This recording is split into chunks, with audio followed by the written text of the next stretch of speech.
For Veterans Only is a national television news magazine for America's veterans and a presentation of Veterans Productions USA. Reporting for Veterans Only is Brian Patrick. A mid-March warm spell brought spring skiing conditions here to Stratton Mountain, Vermont for the Chapstick U.S. Disabled Ski Championships. Weather has played a role in this competition all week long. The giant slalom event was postponed today due to thick fog over the mountain, and rain put a damper on the slalom competition earlier in the week. This was not the ideal day to begin a national ski championship. A cold, driving rain turned much of the snow into slush, sending spectators in search of rain gear and emotionally challenging the competitors. Boy, I really had to use more mental conditioning at the top of the course than I've ever had in any race before. And it wasn't from butterflies being in a big race, it was from just overcoming the fact that, yuck, I didn't want to be here because it was raining and it was just nasty, and I had to get up in a different way that I'd never had to experience before. The challenge is that the conditions on the race course are different than the conditions on the hill because they've salted, and obviously the rest of the hill isn't salted, so you're used to skiing the slush and then you get into something that's quite firm. So that's a bit of a challenge visually. I'll keep my goggles in my pocket until just before I go out of the start, get them on. You hope that they don't fog up. You hope that in the middle of the course you don't need to swipe them off. So that can be a challenge. Diana Golden met the challenge, as she has so many times in the past, taking the gold in her class. She lives and trains in New England and is used to making adjustments for inclement weather. The sense of balance can be a little bit off. So if you let it loose completely, a lot of people are falling because they're just skiing too far at the edge of their limits. And on a day like today, you have to find your ground. Can't win if you don't finish. That's the first rule. You got to stay on the course. But it's the conditions are a little austere today, but you know they're the same for everyone. I'm not the only one that's affected by it. You have to be more careful, but go slow is not that's not compatible with what we do here. No, I didn't hold back. I just tried to ski well enough to stay in the course. Chad Colley kept his mono ski on course, recovering from a near fall to easily take the gold in his class. Less than a week earlier, he had been battling it out for third place in a hair-raising downhill run at the World Championships in Winter Park, Colorado. First, second, and third place in my class was decided by 8/100ths of a second. Doesn't get much closer. It's just about as, I mean, World Cup, you expect them to do that. What, a bunch of gimps on monos, going a mile and over a mile and a quarter? No. The World Championships took a lot out of the U.S. disabled ski team, and while some admitted difficulty getting up for this race, no one downplayed its importance. This is a big race for a lot of the classes, especially in men's street track, because men's street track right now, we have 4 to 5 people on that team right now that are the top 6 in the world. So they're all in there racing against each other for national honors. So, and to really see who the all-around skier is in this event. And they're skiing pretty hard. And this is where the newcomers get a chance to show themselves to the U.S. team while the U.S. team coaches are here. And so I get all my new guys in there skiing hard. This is a big race for them. It didn't help when fog covered the giant slalom run on day 2 of this competition, forcing a postponement. With these conditions, safety is the #1 consideration. It's relatively narrow. There's lift poles up and down the course which have appropriate protection on the poles, but with limited visibility, the racers sometimes are going to lose their orientation where they're at in the course, so we need that safety factor of the visibility. The fog refused to lift by 11 a.m., so race officials scrubbed the giant slalom for the day. Giant slalom is not really a speed event, but carries much greater speed with more vertical distance between the gates than the slalom. Slalom is very much what we consider one of the technical events, short turns, a lot of quick foot-to-foot action, those types of turns. Like the slalom, the giant slalom requires 2 runs, with the best combined times used to determine the winners. Racers must complete the first run to qualify for the second. If you're disqualified for some reason, for example, say missing a gate, leaving the start too early, you can be DQ'd. You do not get to run the second run. If you do not finish the course, i.e. you fall down, have some equipment malfunctions and pull off of the course, you do not get to compete in the second run. To make the competition fair, racers are categorized by class according to their disabilities. Sometimes it is necessary to combine several classes. If there's not 3 competitors in the class, or if there's not 2 competitors in a class, then we must look at combining classes. When we combine a class, we try to put the person into a class that gives them the least amount of disadvantage. Monoskiers make up the fastest growing category, with the almost constant development and perfection of new equipment.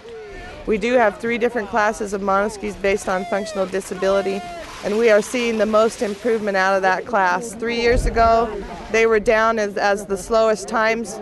Many of the monoskiers are now getting to the point where their times are just as comparable as the LW1 or the 4-track class, and some of them are closing in on the 3-track class. There's probably 6 manufacturers who produce monoskis commercially.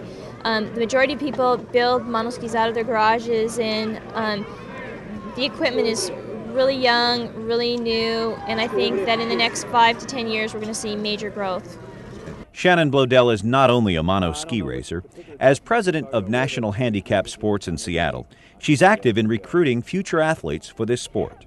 Doing talks at schools, hospitals, rehab centers, trying to get the word out through the media, through local programs, through NHS regional chapters, and just trying to educate people about the opportunities and the equipment that is available. Shannon, paralyzed in an accident as a child, is one of several women excelling on the slopes. But there are still far fewer women than men competing. Traditionally, men have been injured more than women because of different kinds of activities, work, industrial injuries, and the war. Currently, there's more women who are doing more adventuresome things, so we're seeing a lot more women who are getting injured. The enthusiasm and involvement of athletes like Shannon Blodell and the dynamic Diana Golden are getting others to take notice. Hundreds of novices have been introduced to skiing through the Chapstick Challenge series, conducted by National Handicap Sports. It has beginning skiers, the people who are out for their very first time. It's got the U.S. team members who can show some of the younger kids what they can do. It's got people learning how to teach and disabled skiers, and it reaches really everybody at any level of skiing and with any level of disability.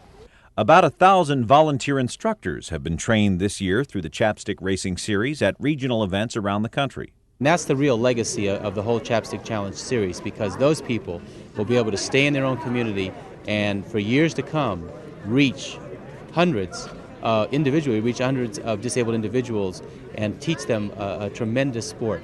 While physically disabled people are involved in a variety of sports, skiing is the most popular.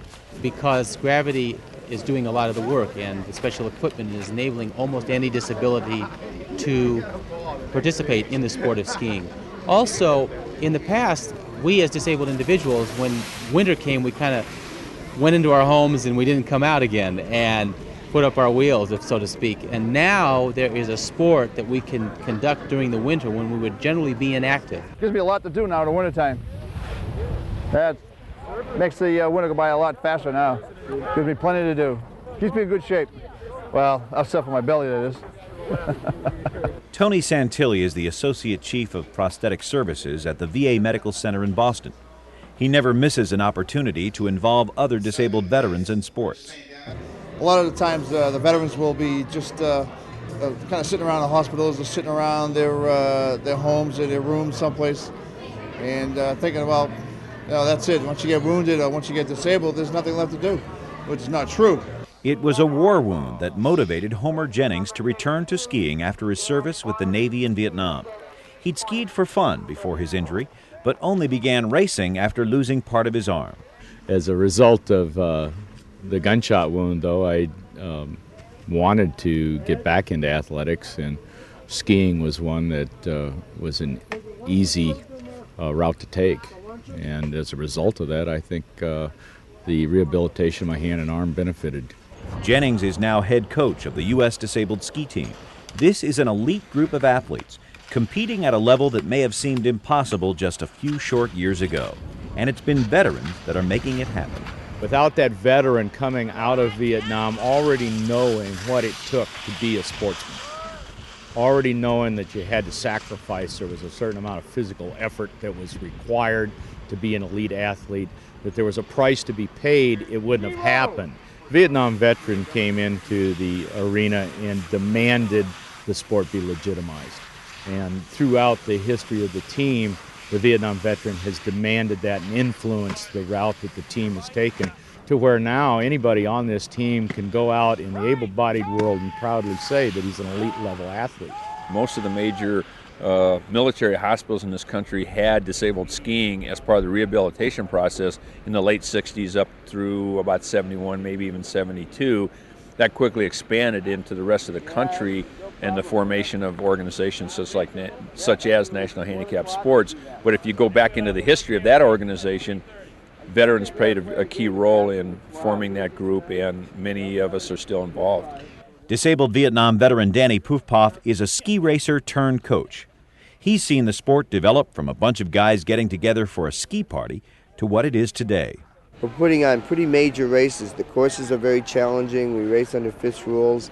Everything's become very big time, and it's real heavy-duty ski racing now. The competition in a lot of the classes is just fierce, and the competitors are training like athletes. They're real athletes out there, and that makes a big difference. They're here to win. They're here to ski hard and move up the ladder of competition. So there's a lot of people playing this game. Things have changed from isn't that special attitude to look at these guys go and gosh, they're beating me and type of attitudes now.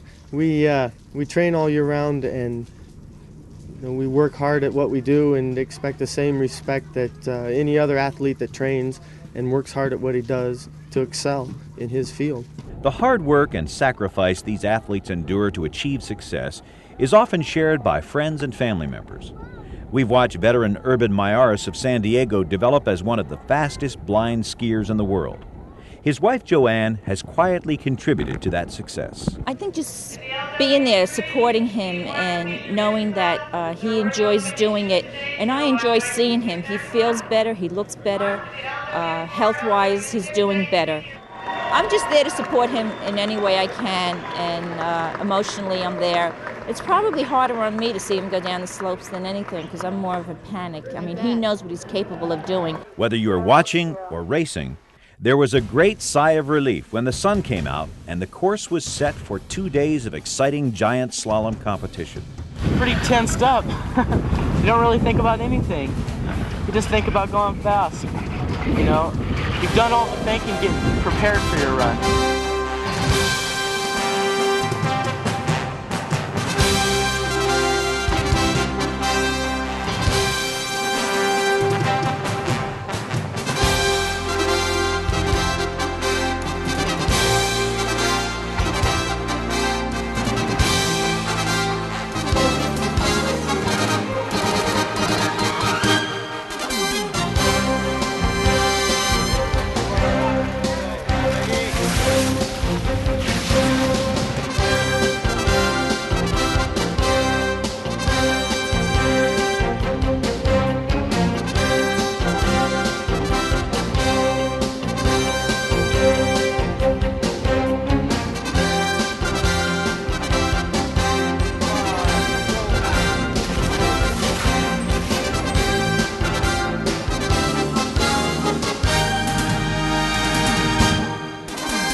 Throughout this championship and the Chapstick Challenge series, special emphasis is placed on helping young athletes develop their skills.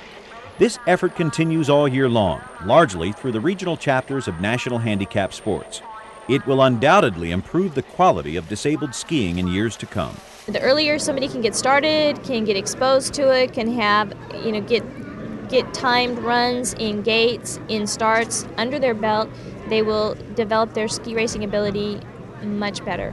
You take a kid that's fierce, a competitor at 10, imagine what he's going to be like at 20. Kids are naturally drawn to competition with all of its ups and downs. Physically challenged athletes are no different. Bob Gailey sees them develop as he works with many different sports for the disabled. When you watch a youngster who starts off at the age of 8 or 9, all of a sudden, a few years later, when he's 16, 17, he's now competing and at a higher level and going into the elite level when he hits his 20s. So the developmental programs, I think, are really the key to the future of disabled athletics. Well, our key goal is, with disabled skiing, is to try and make it as much like the sport of able-bodied skiing as we possibly can. Vietnam veteran Jack Benedict has been such a force in helping to develop skiing for the disabled. An award in his name is presented annually to a top competitor. The Paralyzed Veterans of America also honor the top monoskier. And the name of an outstanding veteran athlete will be added to those of some of the best on the coveted DAV National Commanders Award. The first place medal goes to Chris Young.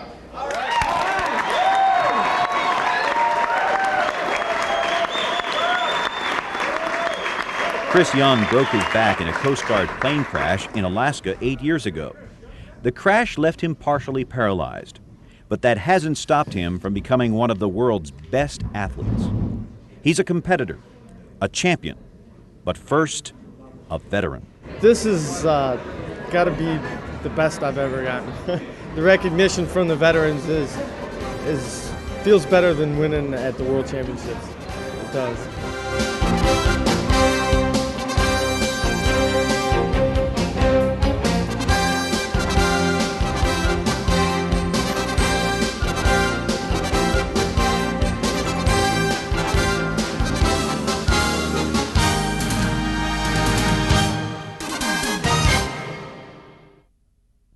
Because veterans' benefits are constantly changing, the Department of Veterans Affairs has prepared a special booklet entitled A Guide to Veterans' Benefits. For a free copy of this informative and timely publication, write to VA Hotline, Post Office Box 1777, Louisville, Kentucky 40201. If you're experiencing a particular problem in qualifying for veterans' entitlements, the Department of Veterans Affairs will provide you with direct assistance.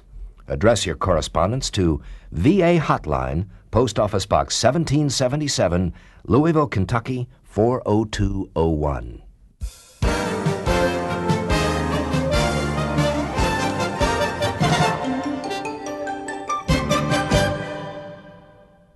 Each one of these athletes has overcome a lot of adversity to be here competing for a national ski championship. But one young man in particular who is fighting an ongoing battle with cancer is especially inspiring. At age 14, Todd Seitz of Akron, Ohio is winning medals at a national ski championship. You would never know that just a few weeks ago he was in an operating room. In fact, for more than 5 years, Todd has lived with constant cancer surgery, encouraged on with a steady dose of skiing. Todd is the son of Vietnam-era veteran Bill Seitz and his wife Joan. About 5.5 years ago, we found a small lump on the side of his leg, and he was playing football, touch football at the time, and we thought it was just something, just from growing.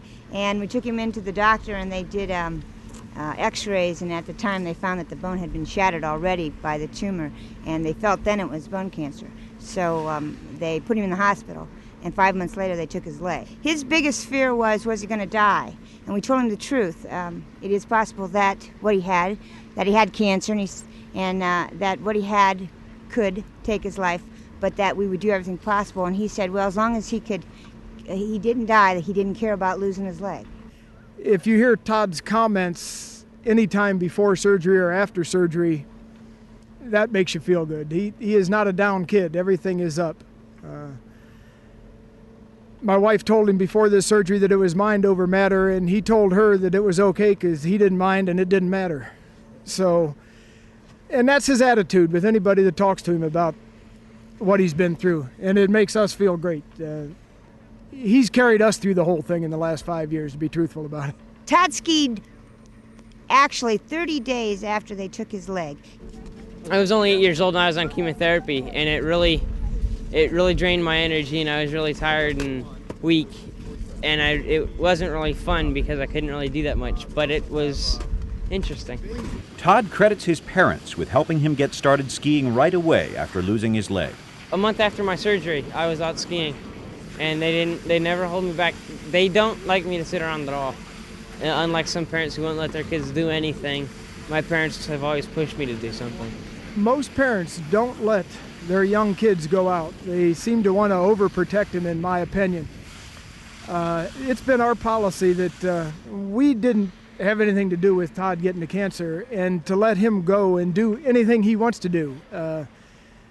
If he breaks a leg skiing, that might be a blessing. We don't know. I would encourage any parent to let the kids go and do what they want to do. They tell me I can't let them go up on a ski hill, that it's too dangerous. I don't think any skiing can be any more dangerous than the cancer itself. It's tough to watch your child do a dangerous sport, and skiing is a dangerous sport. But let them do everything, because you may have them forever, but you may only have them a short time, and why not enjoy watching them enjoy life? There have been a lot more operations since the one to remove Todd's leg. 2.5 years later, he lost his right shoulder to the spreading cancer. So he's lost his left leg and his right shoulder. Then 2 years later, they found a nodule on the lung, and they went in and they did lung surgery and took about an inch-by-inch square piece off the lung. Now it's been 6 months, and they've gone in and taken 2 ribs and a tumor off the 2 ribs and 2 small nodules off the wall of the chest. And he's skiing 5 weeks later. While this has been an ordeal for Todd and his family, it has brought them closer together, and his skiing helps them cope. We have 2 other sons and a daughter. Todd's the youngest. And it's brought us together. I mean, we're a very strong family. We were a strong family before, but now we're real strong. I think that it's helped them see that I'm just as normal as anybody else, and that I can do anything that I want to, just from the experiences they've seen from the other people. The most important thing to him is other people. He told us this time when we told him about the surgery, because of course each time it gets a little scarier, that if he had to have another surgery to keep some other young person from getting cancer, then it was okay. Todd would much rather talk about his skiing than his cancer. I like the freedom and the fact that I can control what I'm doing and how I'm doing it, and it gives me a really great sensation when I'm skiing, that I know that I can do as well or better than some of the other people. It is funding from the Agent Orange Class Assistance Program through National Handicap Sports that makes this possible. Money well spent to help this young man live life to the fullest. You get a lot of assistance with hospital bills and things like that, but you don't get a lot of assistance to do the things to let the kids have fun, and to help to bring them out and show them that, you know, to, as Todd would say, forget the real world and enjoy life. That's the most important thing. Todd is what the epitome of everything that National Handicap Sports stands for. He's fought back against cancer 3 times now, and he's still in there, he's still competing, and he's still in the game of life. And that's what we want to teach everyone, that no matter what your disability, through persistence and through opportunity, you can be a participant, you can be a fighter, and you can really take part in life to its fullest extent.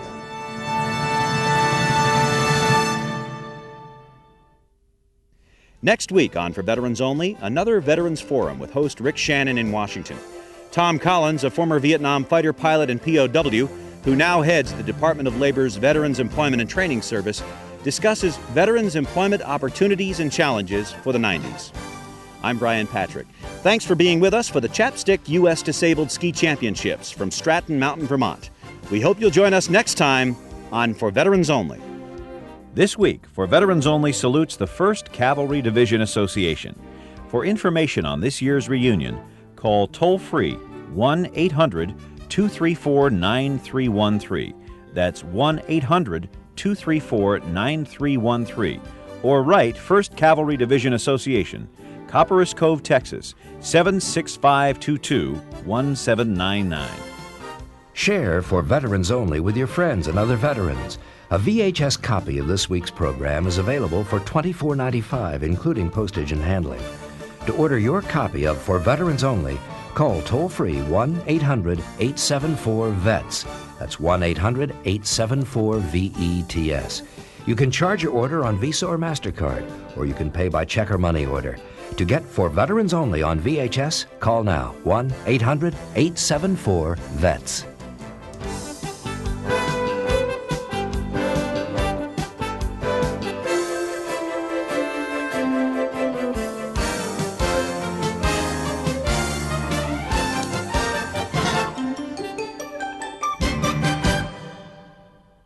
This program is made possible by the Disabled American Veterans, a nonprofit service organization of over 1 million wartime disabled veterans. By the VFW, the Veterans of Foreign Wars. VFW means Service to America's Veterans. By PVA, the Paralyzed Veterans of America, and PVA Sports, working for the best. And by Galaxy Tours, a world leader for national and international group travel. The producers thank this station and other public television stations for their assistance in making this program available. For Veterans Only is also telecast by the Armed Forces Radio and Television Service for the benefit of the men and women serving on active duty in our armed forces, at home and abroad.